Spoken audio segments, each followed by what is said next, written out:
Aujourd'hui, je vais te parler des différentes positions pour parler à ton public, pour parler à ta cible. Alors bien sûr, aujourd'hui, là, je suis assis et je suis devant mon bureau, légèrement en contre-jour avec le soleil qui est dans mon dos. Bon, je le cache un peu avec ma tête, donc ça va aller pour parler aujourd'hui. Et je parle de la posture. Donc là, comme je te disais, je suis assis. Et quel impact ça a d'être assis ou d'être debout? Donc tout d'abord, je vais te parler de être assis. Qu'est-ce que ça apporte d'être assis? Pourquoi être assis? Ou pourquoi ne pas rester assis justement pour parler à ton public? Alors être assis, c'est un moment où on est dans la confidence avec son public. Tu vois, là je suis proche de toi, il y a un petit cadre avec mon ordi, une photo derrière, et c'est comme si je parlais de ma vie de tous les jours. Tu vois, pour les lives, ça peut être intéressant pour les lives de parler assis et d'exposer son expertise, ce que je fais, peut-être même d'utiliser un outil ou un exemple, parce qu'on est dans un mode confortable et ça permet à la personne qui regarde, donc toi, de te mettre à l'aise aussi, de te détendre. Et moi je suis dans une énergie beaucoup plus calme, beaucoup plus apaisé et posé, puisque je suis posé actuellement sur mon siège, comme tu peux le remarquer.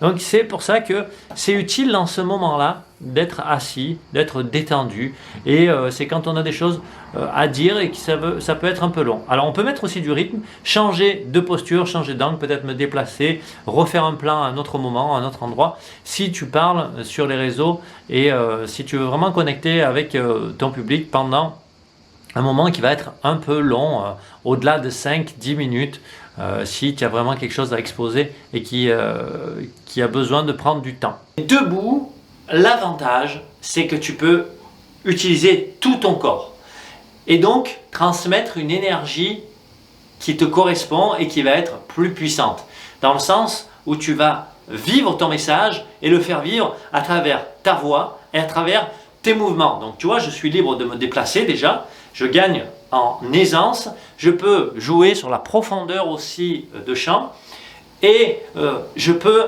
m'activer. Et du coup de m'activer, je peux vraiment faire transmettre mon message à travers mon corps. Alors là je fais n'importe quoi, hein, on est entre nous, mais si par exemple j'ai besoin de me déplacer pour te parler d'un autre point, je vais venir ici. Je vais être plus actif. Si j'ai besoin de te voir, je vais me rapprocher encore une fois pour peut-être te réveiller ou te transmettre une information plus importante. Je vais reculer pour avoir besoin de prendre quelque chose dans l'espace. Tu vois, comme là par exemple, il y a mon écran qui est allumé, qui a une information dessus. Je peux jouer avec le décor. Et voilà. Et donc, même tu le vois dans ma voix, je suis beaucoup plus énergique quand je suis debout, contrairement à tout à l'heure où j'étais assis. Donc l'utilisation de la posture debout me permet également d'être bien ancré, bien stable dans mes jambes pour me connecter à mon message que je vais pouvoir te distribuer, t'envoyer. Et à travers ça, comme je suis plus connecté à mon message, je vais être plus connecté à mon émotion, à mon intensité intérieure et je vais pouvoir te la transmettre avec plus de force. Peut-être tu le ressens par rapport à tout à l'heure, tu ressens la différence. Quand j'étais ici assis, j'étais posé, j'étais plus calme, comme je l'ai dit, plus dans la confidence avec toi. Et quand je suis debout, mon énergie est plus alignée. D'ailleurs, je suis droit, donc je suis plus en connexion. Et je suis, en tout cas pour mon énergie, beaucoup plus actif quand je suis debout. Et je peux me permettre de te transmettre toute cette émotion, toute cette énergie qui m'anime. Parce que en étant debout, mon corps est aligné, donc mon énergie sort plus facilement et se connecte plus facilement à toi.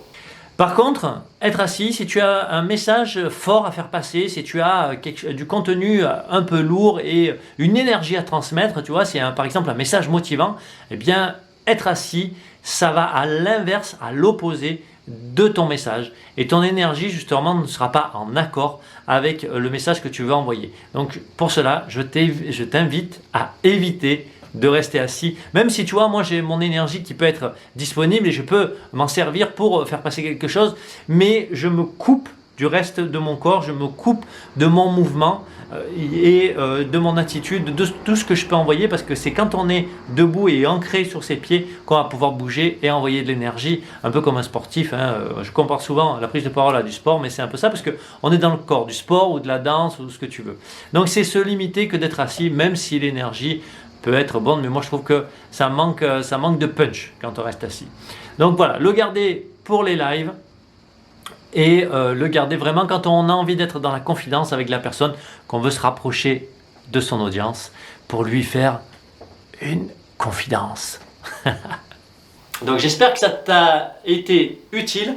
Cette position debout, tu peux l'utiliser en story, tu peux l'utiliser sur des vidéos courtes où tu vas justement avoir besoin d'énergie et de transmettre cette énergie, parce qu'au bout d'un moment c'est fatigant, tu ne peux pas tenir 1 heure à moins d'être un sportif et un conférencier très entraîné pour entraîner les gens, mais tu as besoin de moments de calme.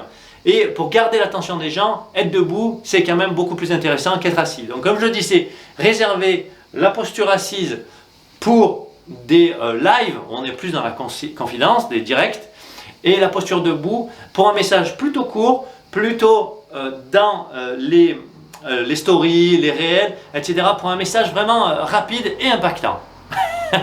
J'ai une posture un petit peu de boxeur, mais c'est ça qui est important de comprendre, de garder cette motivation et de transmettre cette motivation. J'espère que ça t'a été utile. Mets-moi en commentaire qu'est-ce que tu as pensé de cette vidéo, qu'est-ce que ça t'évoque, comment tu vas l'utiliser d'ailleurs, ces différentes postures, qu'est-ce que tu vas en faire. Je pensais à un exemple parce que tout à l'heure j'ai raté ma vidéo, j'avais pas de son et je pensais à l'exemple du stand-up, donc je te refais l'exemple, tu vois, c'est presque du direct. C'est pour te dire que tu vois, souvent les gens qui sont en stand-up sont debout, tu sens quand même une énergie, une présence. D'ailleurs j'étais au stand-up et tu sens plus de présence, plus d'énergie. Et quand la personne a envie d'être plus dans la confidence, même si elle est sur scène, elle va venir s'asseoir sur un tabouret. Je ne sais pas si tu regardes des humoristes, mais quand ils sont vraiment sur le tabouret, tu sens que l'énergie descend. Et ils sont plus dans le partage, dans la confidence avec toi. Et quand ils sont debout, il y a vraiment une autre énergie. Déjà, tu es plus de face, tu es moins fermé, tu es plus ouvert à la connexion avec les autres. Même le public le ressent. Quand tu es assis, tu vois, tu as une posture qui arrive à 90 degrés et tu es plus fermé. Donc quand tu es debout, tu t'ouvres plus et tu peux plus t'ouvrir aux autres. Tu vois, comme ce geste avec les bras, je m'ouvre plus à toi. Voilà, encore un petit conseil, c'était pour les réseaux. Allez, je te souhaite une belle journée, je te dis à très bientôt sur une prochaine vidéo.